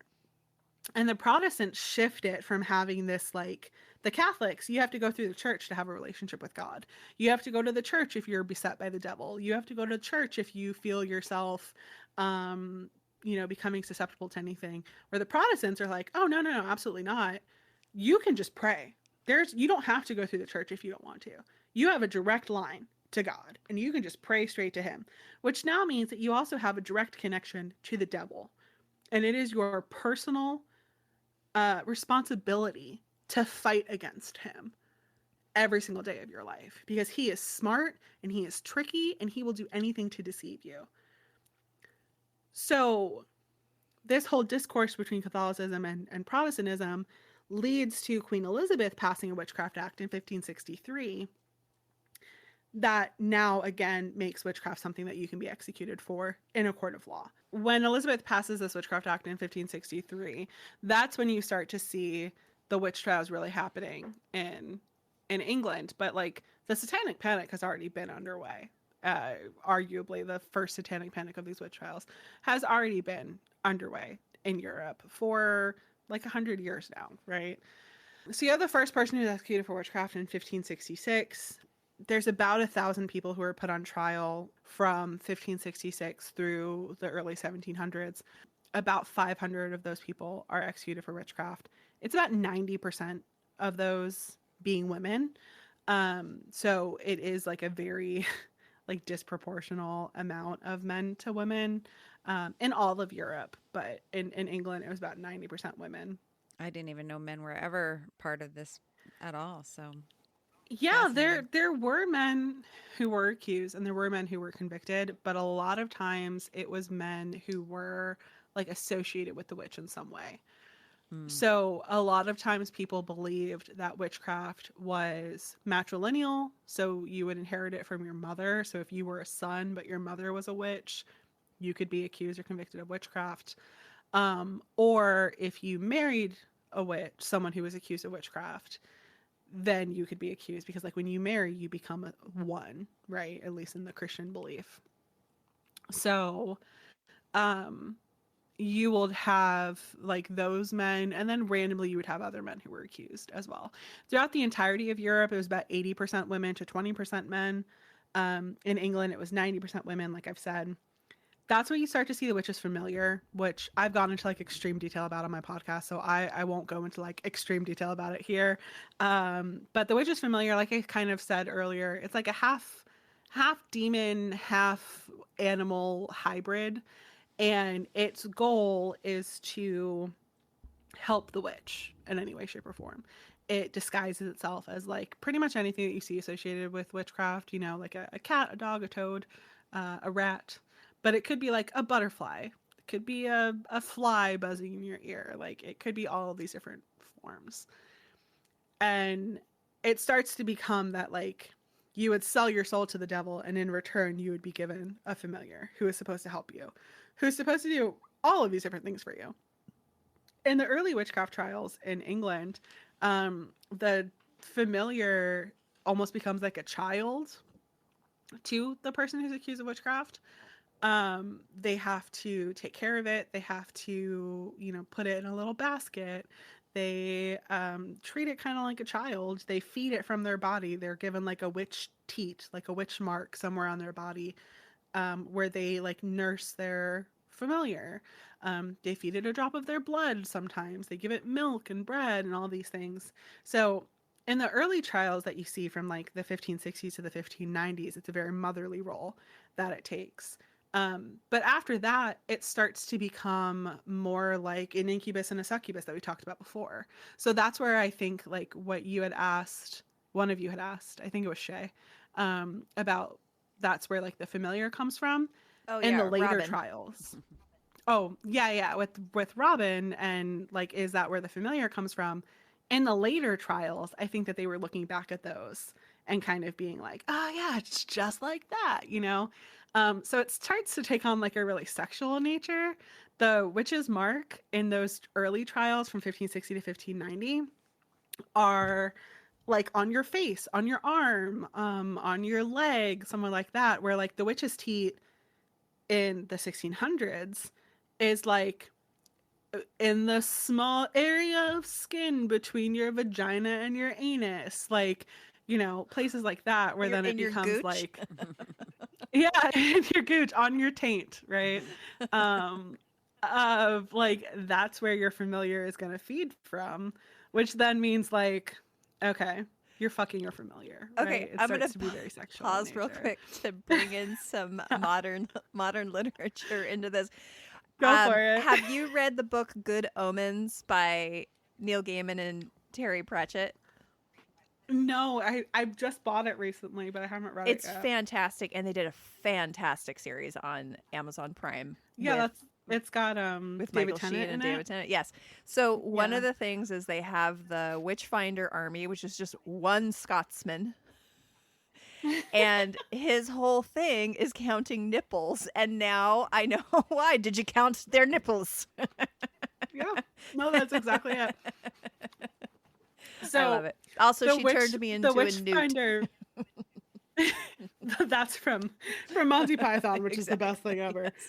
Yes. The funny thing is that like Monty Python, that witch scene is hilarious, but it's actually like not accurate, but like the things that they were saying are incredibly smart, because when they like weigh her against a duck, it's because they would do something called swimming the witch, where they would like throw you into the water, and if you sank, then you were innocent, and if you floated, then you were a witch. Right. They're doing that whole the whole thing with throwing stuff in the water. What floats? Pieces of wood, very small rocks. Like, okay. A duck. Like, so if you're lighter than a duck, you're gonna float, which means you're a witch, right? It's actually like a really brilliant scene, um, with how hilarious it is. Um, the Witchfinder in Good Omens is probably based off of the Witchfinder General, Yep, that's what he who calls. He's the was, Witchfinder General. yep, yeah. So that was a character. So that was a real person named Matthew Hopkins in the 1640s. During the Civil War in England, Matthew Hopkins took advantage of it. And Matthew Hopkins was like a complete misogynist. He hated everything. He hated women. He hated everything. And he would go into towns and be like, I'm the Witchfinder General. I'm here to find your witches. And it was in Essex County in England, mostly. And he would go to these towns with his group of lady prickers, is what they called them. Mhm. And he would be like, I'm here to find your witches.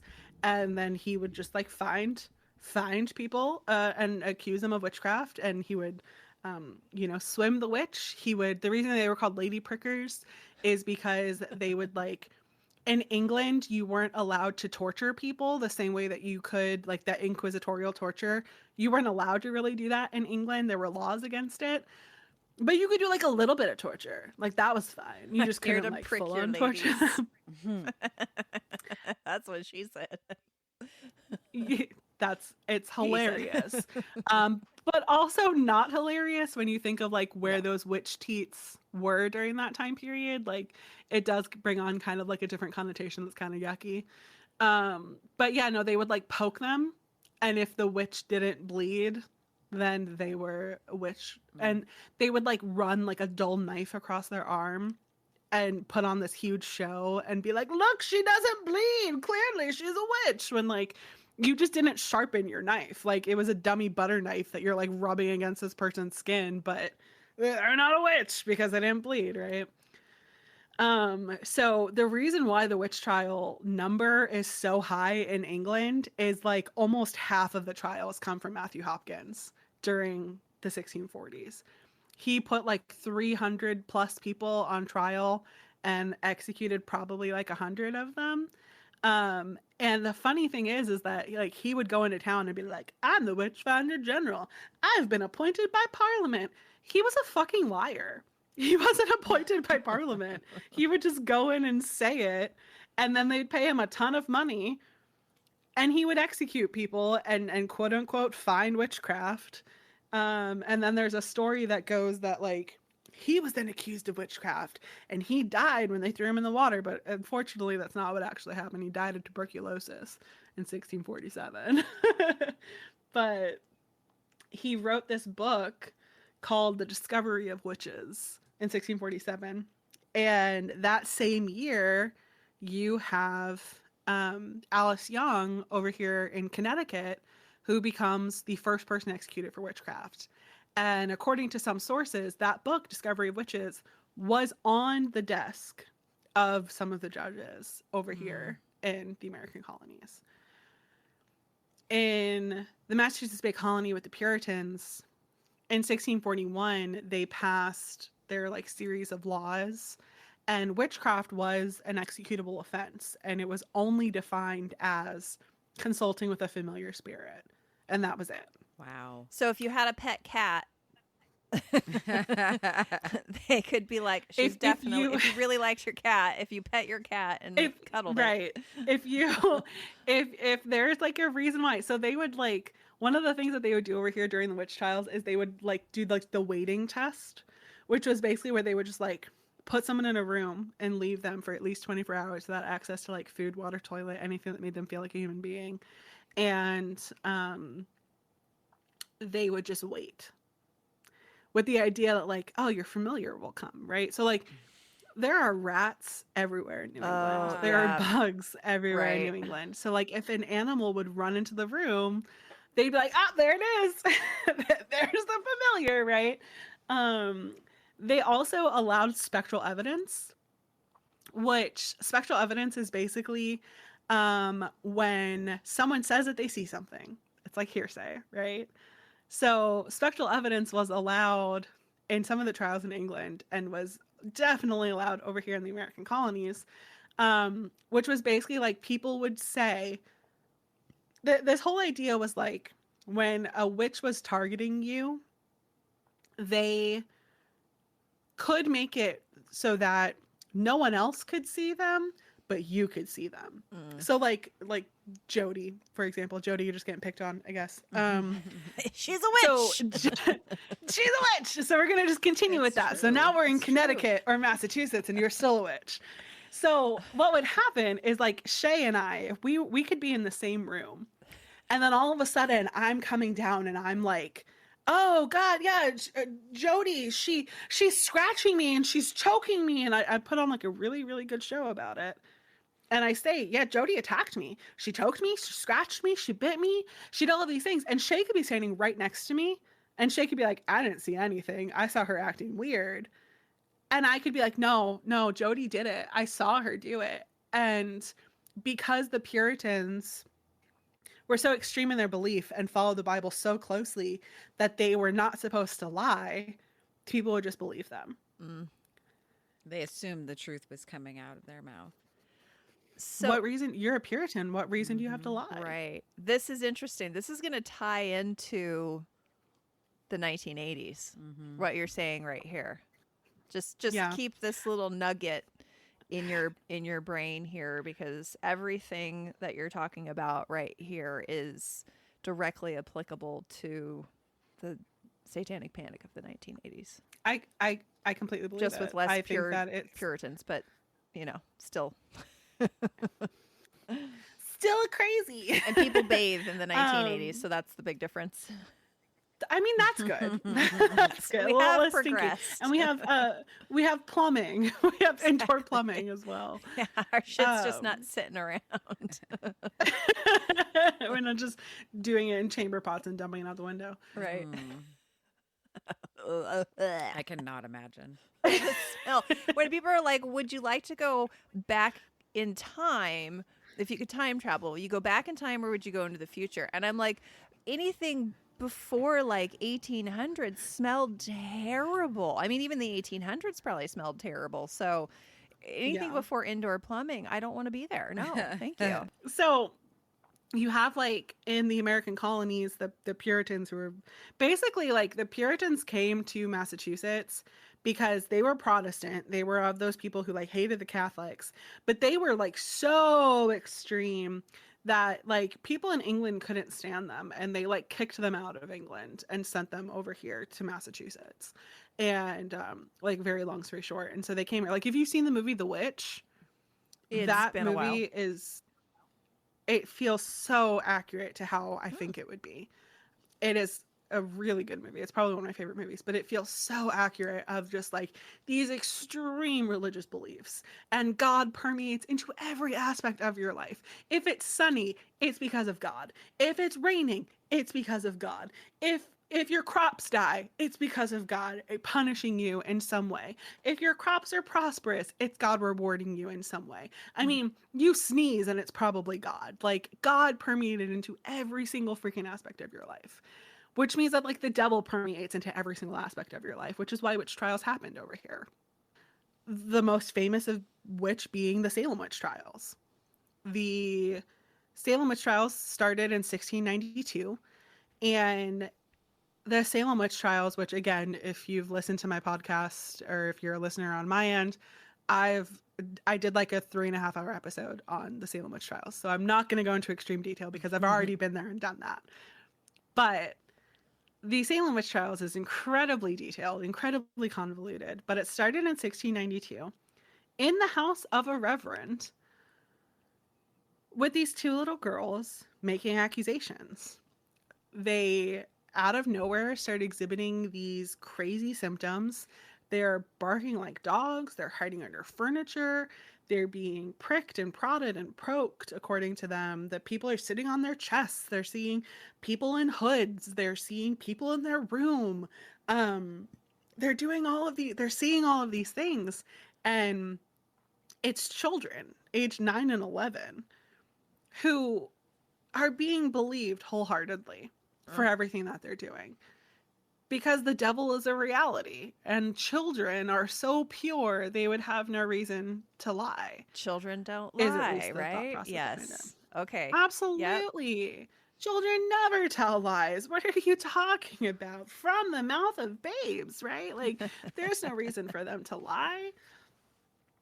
So you have these witch trials starting with that, and it's attacking children, which is very similar to like some of the satanic panics that you guys are going to talk about, I Mm-hmm. think, of the devil and the witches and the agents of the devil, Satan's servants, are targeting our children, and we will do anything to stop that. It starts with two little girls, Abigail Williams and Betty Paris, who are exhibiting these insane symptoms. And then wouldn't you know, soon after, other girls in town also start exhibiting these same symptoms. It comes to be a few girls between the ages of 9 and 17, and they become known as the afflicted girls in Salem. They are the ones who are the targets of the witchcraft. They are the ones who are being attacked the most. They are the ones who are seeing everything that there is to see. And they're at every single trial putting on a show, being very convincing, using spectral evidence, saying, "Oh yeah, I saw her, she did this." They would have people on trial at the stand, and while the person is trying to defend themselves, they're they're screaming in the background, "Oh, she's biting me, she's choking me," or like they'd go mute and be like, "Oh goodness, like look what's happening to her. Why?" And then the judges would be like, "Why are you doing this to this girl?" And the person on the stand would be like, "I'm not. I don't know what you're talking about. I'm not a devil. I'm not a witch." And because of the way that these trials went, they didn't believe them because of the foundations that you have from, these first Hebrew myths of God or the devil being prideful and the devil being rebellious. They would go all the way back to that, and all of these beliefs of how they've changed over time of who the devil is and how he works. You have in Salem where they're just saying, "You are a witch. You are a servant of Salem." And the person accused of witchcraft would say, "No, I'm not." And they would say, "Yes, you are. Why are you lying? Just tell the truth. When did you sell your soul to Satan?" "I never did." "You are lying. Tell the truth. When did Satan first come to you?" "He's never come to me." "You are lying. Tell the truth. When did you get your familiar?" And it was just so certain that they were agents of the devil, and it was so certain that Satan was everywhere in society that it didn't matter if it made no sense. It didn't matter if people were speaking out. It didn't matter if people were arguing against it. The people in charge and the people making the accusations knew it to be true, even though it wasn't. And here in Salem, it led to arguably up to 200 people being accused of witchcraft. From the first accusation was made on February 29th, 1692. The trials officially, well, everyone was released from prison in May of 1693. The last trial was in January of 1693. So from February 29th until the end of January 1693, there were over 200 people who were accused. 20 people were killed. So 19 were hanged. One man was pressed to death. Like literally over 2 to 3 days was slowly pressed to death with rocks. Oh God, that sounds terrible. Oh, Giles Corey, he was an awful guy. Like he did some terrible things in his life. He once beat a servant to death for stealing apples. He went on trial against his wife during the witch trials and was largely the reason that she was convicted. He was an angry, cantankerous, terrible man, but he refused to cooperate with the people in charge. They asked him to put in a plea and he refused. And when they couldn't get him and couldn't convince him to put in a plea, they did something called the pain for door, which is cruel and harsh punishment. And it's a torture technique where you lay someone on the ground and you put a board on top of their chest and start piling rocks onto them until they confess. It's quite literally putting the pressure on them to get them to say the things that you want to say. Oh, that's and Giles Corey never said anything and was slowly pressed to death over 2 to 3 days and finally was crushed to death, having never said anything, and was buried in an unmarked grave, was excommunicated from the church, and aren't people suffered a horrible swell? death. They're just great. People are They're just so nice. wonderful. Whenever I read this stuff, I always am impressed by the creativity of And their we're a torture. very creative animal, aren't we? Back then, especially, man, they had no bounds to torture. No, and we're very creative in the way that we've killed people throughout time.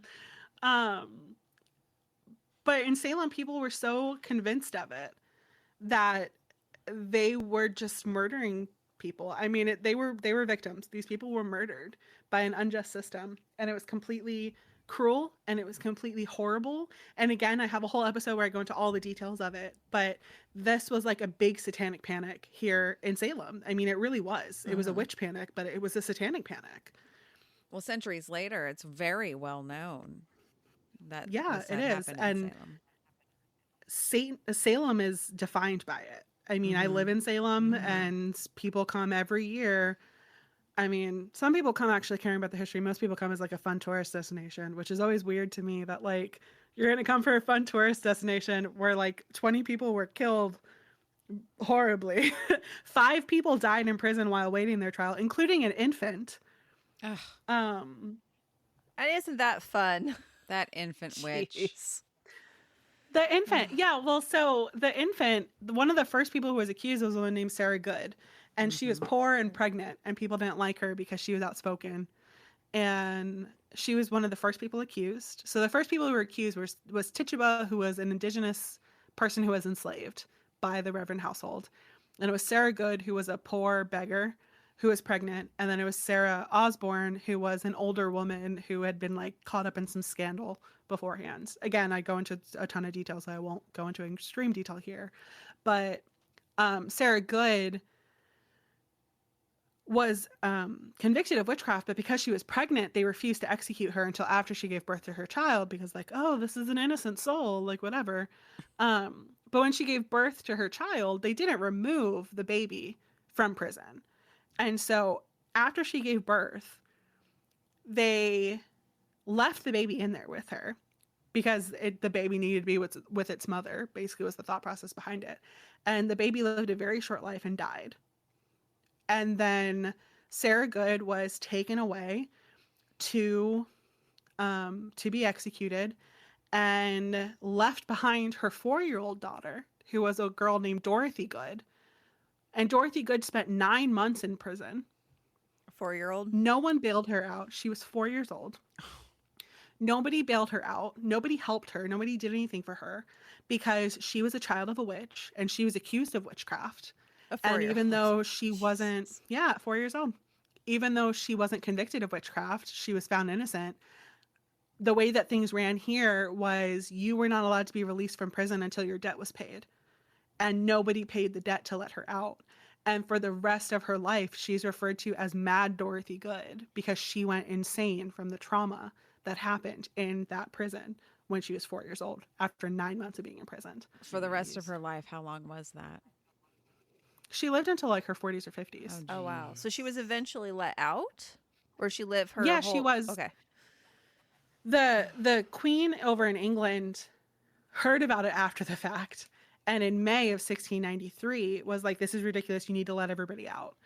And so they were kind of forced to release people from prison. And so at some point, someone paid her debt to let her out. We don't know who. but at some point someone let her out. And then for the rest of her life, we have petitions from her father asking for help for his daughter, Mad Dorothy Good. That's terrible. And I think the one kind of little thing that I'll kind of end on, because again, I, elaborate on all of this for the witch trials. Sarah Good, after everything that happened to her, she is taken to the execution site, and overseeing the execution was always a reverend. This man was Nicholas Noyes was the reverend who was overseeing it. And his job as the reverend was not to like offer comfort or offer prayers. His 19 of the 20 people who were executed died either never have confessing to witchcraft. So you have the one person who never said anything, and then the other 18 people died saying that they were innocent. You have one person who confessed who was executed. So she had said that she was innocent. She had said that, she was not actually a witch. And so Reverend Nicholas Noyes was there to receive your final confession, which needed to be, in their opinion, you got me. I've actually been a witch this whole time. I thought that I fooled you, but obviously I didn't, right? And when he was standing before Sarah Good, he said, do you have any final words? Just confess that you are a witch. And she said, I am no more a witch than you are a wizard, sir.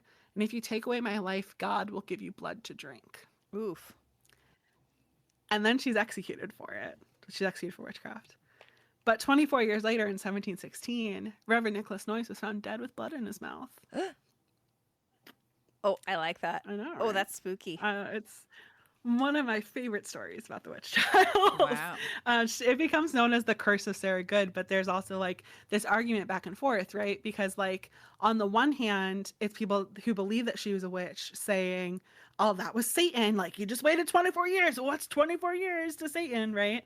But on the other end, what she said, God will give you blood to drink, is a quote from the book of Revelations in which they talk about false prophets and false priests and God giving them blood to drink for all of the wrong that they did. So the people who believe that she wasn't a witch believed that it was God giving him blood to drink because he was the false prophet and was telling lies and all of that. So the Satanic Panics of the witch trials kind of pitters off after the Salem witch trials. In England, the last person was executed in the 1680s. They had kind of ended their witch trials over there. They were kind of like pittering off on anything that they were doing because it was kind of extreme during Matthew Hopkins' period with the 300 people who were accused. It was kind of a little extreme for them. So they were kind of pittering off over in England. And then you have Salem that happened. And when people in England heard about Salem, they're kind of like, all right, we're not doing this anymore. Like, yeah, witchcraft exists, Satan exists, but like this has become too much. And there were a couple trials, but no one was executed for it. And then in 1735, you have the final Witchcraft Act that's passed, where the Queen in England was like, we're not doing this anymore. If you accuse someone of being a witch, that's fine. We're not doing anything with this anymore. It's no longer an executable offense, which kind of ends the Satanic Panics in England and the British American colonies. You still have a couple trials that happen in the other parts of Europe, but I'm not really well versed in those, so I'm not going to talk about them. But that's kind of like where my expertise comes to an end, where I think now we'll like pass it over to you guys and what you guys have to say about it. So once it was illegal to torture and kill these witches, witchcraft just became not a problem anymore. Yeah. I mean, there were still people who were accused of witchcraft. But it was just there were not a still thing. people who would be like, she's a witch, but like you couldn't take someone to court for it anymore. Crazy. So there were still some people who like on a neighborly, thing, probably lynchings happened. Okay, sure. Mm-hmm. There were occasions that happened on the common person level, but it's not something that you can raise to court anymore. You can't take someone to court and say like, they're a witch and be convicted for it. In some areas of England, witchcraft was the second most popular crime, second to only theft for a while. And so to have that being like such a prevalent part of society, and then you have the Satanic Panic in Salem kind of pittering it over and people being like, okay, we've gone too far. 200 people in 10 months is just too much. Like we're not going to do that. We're not going to do this anymore. And it kind of leading to people just being like, we're done with this. It's kind of, you're heading into the age of science now, where people are arguing, does witchcraft even exist? Does God even exist? Does the devil even exist? Witch trials are kind of archaic at that point, right? So why would we still do it? Well, this was totally fascinating. I didn't I mean, I knew about the Salem witch trials, but you have some great detail. You're quite a historian. Hey, In you're this not area. mediocre. Yeah, you're not Wait, mediocre at all. mediocre, not you're meteoric, not mediocre. There we go. Yes. Oh, that's very kind. As I talk your ear off for 2 hours. Because you're about so these things. knowledgeable, I though, know. because you have so much. And I know you probably cut yourself short. You have so much knowledge. So it was great. That's okay. I have other episodes that people can listen to about some of this stuff. You So. can go on and on. you can go listen to some of those other ones. Yeah, that's Pass the exactly mic why over. we're doing this. So our listeners will come on over to your site and vice versa. So Absolutely. I'm glad to expose our listeners to this wonderful topic. Yeah, totally. Well, and you've set the scene kind of perfectly for me to pick up over on our feed, because a lot of the things that you have been talking about from the 1962 beginning of the witch panic. 1962. Excuse me. 1692. You're good. Thank you. I'm not good with numbers, or especially if they're Roman numerals. Yeah, she doesn't know what those are. Geography, time zones, Roman Math. numerals, Oh. math. I'm bad at all those. I'm awful at geography, so I feel that one.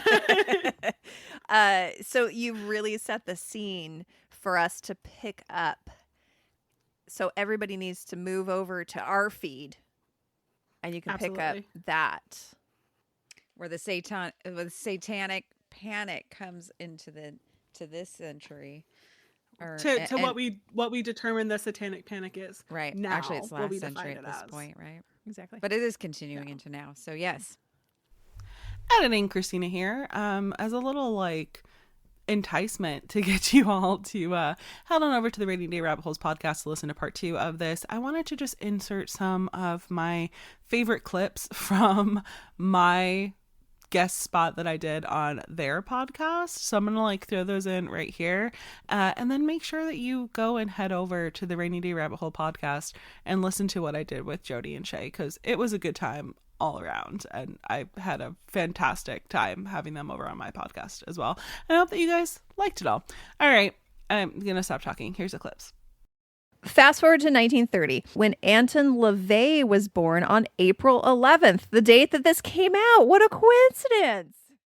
I know nothing about this, so you could tell me that he said that the sky was purple, and I would be like, oh, well, there was a time that the sky was purple. That makes total sense. He probably did say the sky was purple. He loved to lie. Okay, so this is the Church of Satan, which for the next several decades, people will refer to as having bred all these Satanists that are doing these horrible satanic rituals, and especially to children. Right. But that's one the of focus, the tenets of the Church of Satan is do not harm little children. I wish you could see me literally flapping my arms over here as I'm Yeah. oh, you mean when people were questioned repeatedly during the witch trials and by modern day detectives just to get them to confess, to get it to stop? Just over and over and over and over and over again, telling you what happened and trying to coax stuff out of Yeah. you to make you falsely remember things that you did. I'm sorry, I'm going to mute myself again. A satanic doctor sewing horns and a tail onto Michelle. Keep your pants on. We'll get to why. There's a good reason why there's no evidence. And so she finally said that she was miraculously saved from marrying Satan by the Virgin Mary herself. Are you sure it wasn't Satan? Maybe I should have just gone to a certain therapist, Right. to draw these memories out of me. Okay, so If you fortunately, just believed in the devil with your hips. with your hips.